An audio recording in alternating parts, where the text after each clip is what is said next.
You do not have to be a valedictorian of your class in order to pass the NPTE. You don't even have to be a straight A student to pass the NPTE. Being a straight A student does not equivalent to passing the NPTE, no problem whatsoever. Essentially, what I want you guys to understand is that studying for the NPTE is completely different than the way you studied in school. There are like a different way you approach the test. You're not just trying to take the test to please your professor, or like your professor will write questions a specific way. You get used to that professor writing the questions that specific way, and then you find yourself answering questions in school like, oh, what would Professor X do, like in this scenario.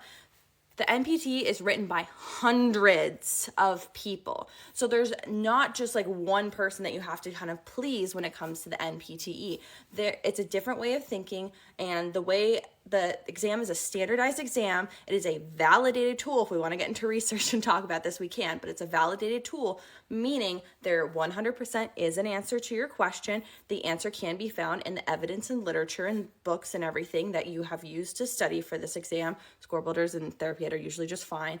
And also the big thing about the exam is that there's no, it depends. It is black and white. There is an answer and it's there. And that's really hard to kind of grasp when we've just been, studying in school, and we've heard our professors just say, well, it depends on this clinical scenario. It depends on this clinical scenario.